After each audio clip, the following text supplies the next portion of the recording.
Au nom du Père et du Fils et du Saint-Esprit. Amen.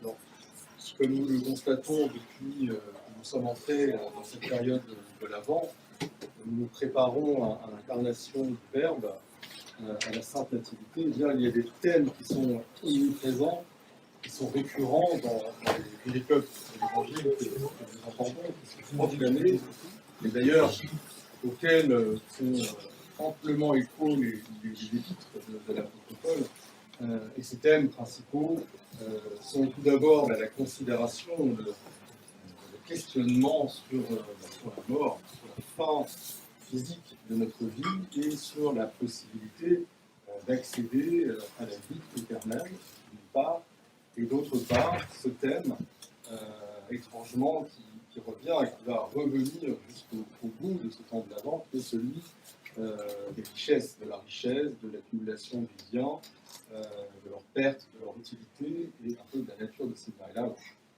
nous voyons bien qu'à nouveau, nous nous trouvons confrontés à ces thématiques, tout ensemble réunies, et nous sommes introduits à cette scène qui prend racine dans le questionnement d'un homme, d'un notable qui est là et qui finalement est quand même relativement inspiré, puisqu'il va poser la question unique, essentielle, la question primordiale que toute l'humanité doit se poser avant toute chose, et comment accéder à la vie éternelle.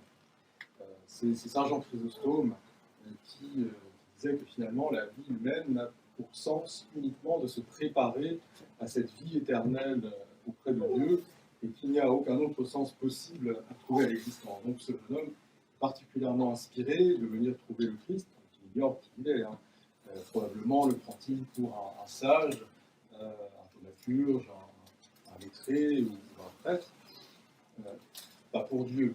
Et ça, nous le savons très bien, parce qu'il va s'adresser à lui en l'appelant bon maître.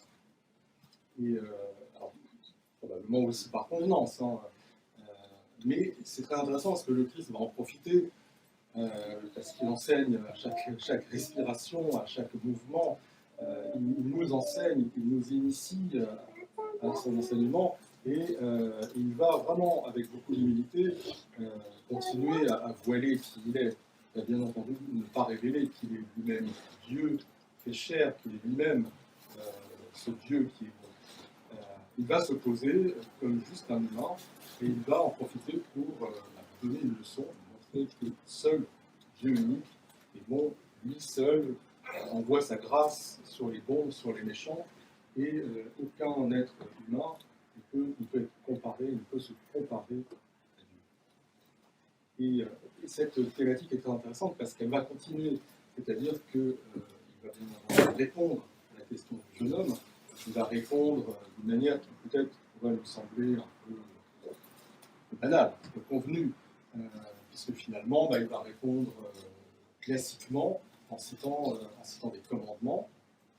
Les commandements, c'est très important, c'est la loi qui a été révélée à Moïse par Dieu, mais finalement, il va les citer, ces commandements, puis il va les citer, je dirais, dans le désordre, d'une certaine manière, et puis il va pas tous les dire, et il va particulièrement en mettre un qui paraît le plus important, quand même, on le sait, parce qu'à plusieurs reprises, lui-même va le dire, c'est quand même important.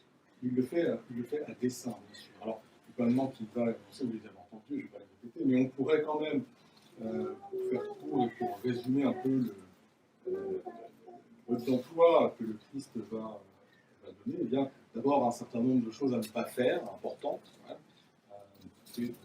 Ne fais pas cela, ne nuis pas à ton prochain, premier point. Et puis, une chose à faire, fais ceci, de bien, honore ton père et ta mère, et c'est très bien, tu vivras.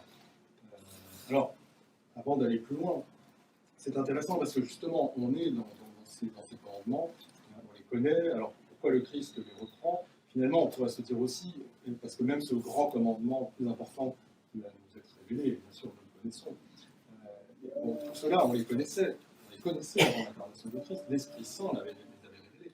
Alors pourquoi, finalement, qu'est-ce que le Christ apporte de plus, on pourrait se dire, et pour ce jeune homme c'est pareil, qu'est-ce qui est différent entre la connaissance de ces commandements et le fait que le Christ soit venu? Eh bien, quelque chose quand même déjà d'assez basique. Évidemment, le fait que la déification soit possible, la vie de celui soit possible, ça c'est encore très très très profond, hein. On est bien trop avancé, trop tôt dans le ministère du Christ pour le savoir, mais le fait déjà absolument simplement que nous n'avons pas de modèle avant l'incarnation du Christ. Il y a des personnes sages, il y a des personnes qui ont des vies saintes, mais nous n'avons pas de modèle, nous ne savons pas comment faire, puisque nous savons que l'homme est créé image et selon la ressemblance de Dieu. Nous savons que l'image de Dieu est en nous, mais elle est très difficile à découvrir. Et nous ne savons pas comment est Dieu, qui est Dieu et comment se comporte Dieu. Alors nous avons ces règles qui sont données, le peuple avant avait ces règles qui sont données, mais c'est très difficile d'imiter Dieu finalement pour acquérir cette ressemblance à Dieu, agir comme lui, penser comme lui, faire ce qu'il fait, dire ce qu'il dit, connaître comment est la pensée de Dieu, la vie de Dieu. Eh bien c'était impossible, il n'y avait que des règles à accomplir et des règles, voilà, fais, ne fais pas, fais, ne fais pas, c'est difficile. Et bien là, nous avons quelque chose qui est capital, qui nous est donné de plus par l'incarnation du Christ. Nous pouvons voir Dieu, nous pouvons entendre Dieu, toucher Dieu, sentir Dieu, savoir comment il se comporte à travers la vie du Christ. Et nous-mêmes qui n'avons pas vu, eh bien nous avons l'Évangile qui nous raconte comment il se comporte, ce qu'il fait. Et donc nous avons un modèle, nous savons comment faire, ce qu'il convient de faire, qui imiter, comment faire, que dit le Christ, que pense le Christ, comment il agit à ce moment-là, répond-il, que ne fait-il pas, comment nous aime-t-il, comment nous parle-t-il. Donc ça, c'est déjà quelque chose de tout à fait colossal, qui convient même de se dire. Ça peut paraître tout à fait évident, hein, mais ça ne l'est pas. Nous avons cette chance-là. Et donc, voilà, il va déclarer quand même à cet homme-là un certain nombre de règles qui contiennent la grâce de Dieu, des choses à ne pas faire et une chose à faire. Et cet homme, quand même, a une réponse commune qui suscite quand même l'admiration, très certainement dans l'histoire et qui va susciter même un peu plus que l'admiration. Puisque dans l'évangile de saint Marc, une fois que ce jeune homme va répondre, il y a tout cela, tous ces commandements, maître, je les tiens depuis ma plus tendre enfance. C'est quand même assez extraordinaire. Imaginez la 16 de cet homme-là qui est capable de tenir les commandements depuis aussi longtemps. Eh bien, saint Marc nous dit, le Christ, quand il entend cela, eh bien, il se met à l'aimer. C'est quand même assez extraordinaire. Donc, le Christ a cette réaction. Cet homme-là, finalement, fait ce qu'il faut. Il a déjà une vie, et c'est très bon. Saint Luc, lui, va nous dire que le Christ rajoute de lui-même, et si tu veux être parfait, et dans les autres évangiles, c'est le jeune homme qui finalement lui-même demande ce qu'il faut faire de plus, quelque part, pour rentrer dans ce lien de la perfection. Et ce qui amène, me fait quand même remarquer, c'est quand même assez étonnant, puisque nous avons ces commandements qui nous sont donnés, nous les connaissons, mais bon, on remarque tous qu'il manque quand même quelque chose d'assez essentiel. Tu aimeras ton Dieu de tout ton cœur, de toute ton âme et ton prochain comme lui-même. C'est bien entendu le commandement principal de la loi que le Christ n'aura cesse de répéter à plusieurs reprises. Hein. Il y a des notables qui viennent le trouver, lui demander quel est le plus grand enseignement. Le Christ dit que dis-tu dans la loi, ce commandement est cité, et c'est bien cela.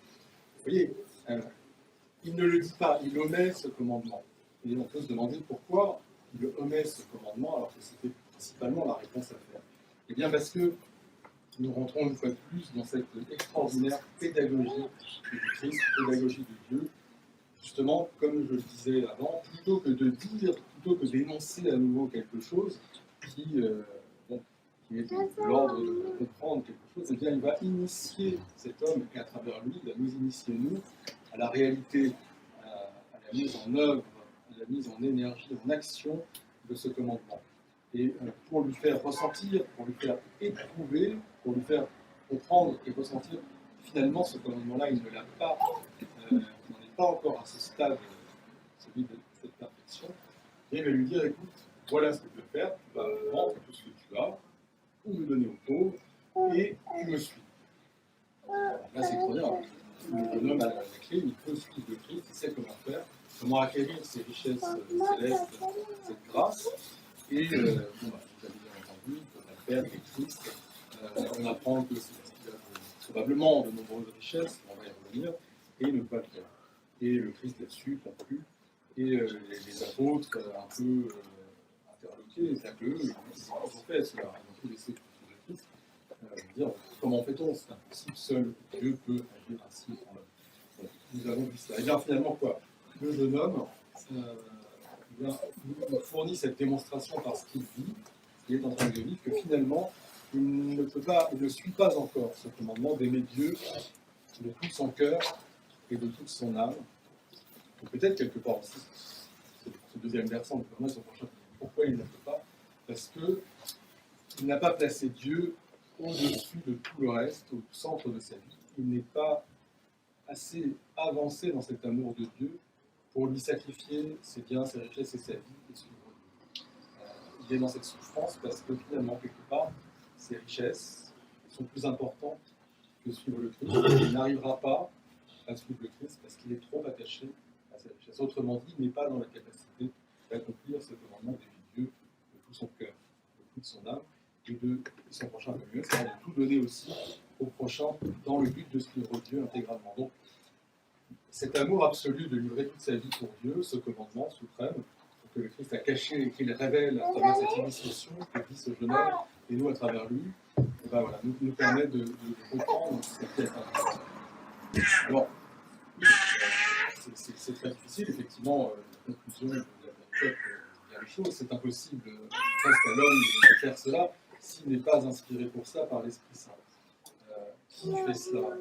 Effectivement, on peut se poser cette question, comment on va y arriver? Les moines et les moniales donnent tout et suivent Dieu uniquement. Donc, c'est une des deux voies seulement de la vie en Christ. Tous ne sommes pas appelés à devenir. Comment peut-on en arriver là? C'est extrêmement compliqué. Bien, il faut considérer que ces richesses, encore une fois, dont il est question, ne sont pas uniquement des possessions qui viendraient nous rendre et n'ont plus rien à voir. Il y a aussi tout ce qui fait notre richesse personnelle, tout ce qui nous constitue, tout ce qui fait que nous sommes les individus que nous sommes, c'est-à-dire nos dons, nos qualités, nos compétences, les facilités que nous avons, les connaissances intellectuelles, professionnelles, culturelles que nous avons, la vie familiale que nous avons, tout ça, tout ce qui anime notre vie quotidienne, tout ce qui prend notre temps, notre énergie, ce qui donne joie, nos satisfactions, ce dans quoi nous sommes compétents, nous excellents, que nous faisons, tout cela nous constitue et fait notre richesse. Eh bien, ce que le Christ nous dit, c'est que déjà, ces choses-là, si nous voulons suivre le Christ, eh bien, ces richesses-là, nous devons les donner. Si nous sommes chrétiens, nous devons orienter nos efforts et nos richesses sur les autres, sur nos prochains, pour acquérir en retour la grâce. Ça ne veut pas dire se débarrasser de tout, mais ça veut dire orienter notre action quotidienne dans la vie, dans le but d'enrichir le prochain, de lui faire du bien, qu'il soit dans la grâce, dans la joie, dans la bonté. J'avais entendu quelque chose d'extrêmement clair, encore une fois, comme dimanche dernier, dans l'épître de Saint Paul. Ce fameux lien de la perfection dont il est question aujourd'hui, dans cet amour-là, eh bien, ce lien de la perfection, c'est clairement, Saint Paul nous le dit, revêtez vos cœurs d'amour. Revêtez vos cœurs d'amour.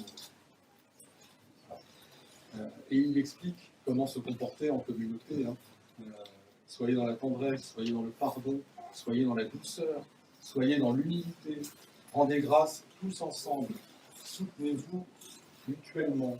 Voilà. Ce mode de vie dans l'Église, c'est agir comme le Christ, c'est donner son énergie au prochain dans le but de la réception de la grâce, de l'acquisition de la vraie richesse, celle qui donne la vie éternelle.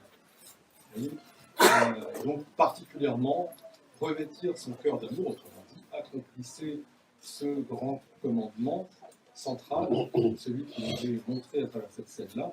L'apôtre Paul le dit très clairement, si nous revêtons le cœur d'amour, nous sommes alors dans ce lien de la perfection, ce qui permet d'entrer dans la vie éternelle. Nous avons la réponse claire et complète à la question de ce jeune homme. Donc nous avons cette possibilité d'orienter notre vie dans ce sens, et notre ascèse quotidienne nous aide à faire cela, mais particulièrement, encore une fois, et c'est pour ça que nous entendons ces évangiles pendant tout ce temps de l'Avent. Nous sommes dans un carême, et le carême est un temps spécifique où on est encouragé, on est motivé par l'Église, par l'enseignement de l'Église, et parce qu'on le fait tous ensemble aussi, eh bien, de rentrer dans une vie où nous commençons à lâcher ces richesses qui nous constituent, y compris les richesses matérielles. Hein. Encore une fois, je le répète, comme je le fais à chaque fois qu'il s'agit de richesses, parce que c'est quand même un exemple capital et finalement facile à faire. Simplement, on encourage le chrétien à faire l'aumône de tout temps, et particulièrement dans les carèmes. Pourquoi ? Eh bien, nous avons l'explication dans ces péricopes, mais c'est saint Dorothée de Gaza qui nous dit la chose encore plus clairement. Qu'est-ce qui se passe quand je donne par amour ? Eh bien, ce qui se passe, c'est qu'en retour, les péchés sont effacés. Là, on reçoit plus que ce qu'on donne. Imaginez, voilà, pas seulement besoin d'aller recevoir l'absolution, si je donne, cela contribue à effacer le péché. Voilà. Donc ces richesses-là, nous apprenons en carême à les rendre moins attrayantes pour nous, à nous en débarrasser, à les tourner plutôt vers le bien, à faire le bien, à nous préoccuper plutôt des autres, à lâcher nos activités quotidiennes, à recourir au Christ davantage, le plus possible, à travers la prière, l'assistance aux offices, aux liturgies, nos lectures, etc. Et donc nous commençons à accomplir cela, ces commandements d'amour, dans le but, nous aussi, de pouvoir, comme par exemple, l'a fait la Mère de Dieu, acquérir cette tranquillité, cette pureté, ce calme, ce silence, ce vide intérieur empli d'un vie qui permet justement à la grâce de permettre à Christ en nous. Et nous avons donc cette possibilité-là, mais quelque part aussi, il y a, comme toujours, le registre mystique de cette parabole. Lâcher ses richesses intérieures, c'est aussi entrer dans le silence, entrer dans la prière. C'est ce que nous faisons lorsque nous prions. Nous abandonnons tout autre centre d'intérêt, nous lâchons les pensées, nous lâchons nos préoccupations, quelles qu'elles soient, même les meilleures. On abandonne absolument tout ce qui peut avoir trait à ce qui nous constitue en tant qu'individu. Et nous arrivons dans un silence, grâce à la récitation du nom du Christ, par exemple, ou d'autres prières sacrées, nous arrivons à être complètement dans notre souffle, à être complètement dans les battements de nos cœurs, à être complètement dans le silence, bref, à être dépossédés de toutes ces richesses qui sont l'individu que nous sommes, et nous commençons à être autre chose que cet individu, c'est-à-dire, par-delà tout cela, s'apparaît en nous la personne, c'est-à-dire ce que Dieu a créé, qui est unique. Et cette personne, qui est autre chose que justement tout ce que nous savons, qui nous constitue matériellement et intellectuellement, qui est au plus profond de nous, et bien entre en relation avec Dieu dans la prière, par amour, et c'est ce qui entre en communion avec les autres personnes, pas seulement celles avec lesquelles. Donc, c'est aussi cet encouragement à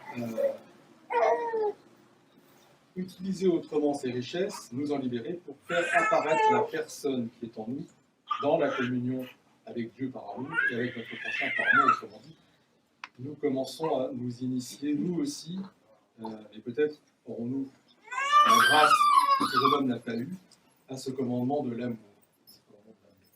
À notre Dieu soit honneur et gloire pour les siècles des siècles. Amen.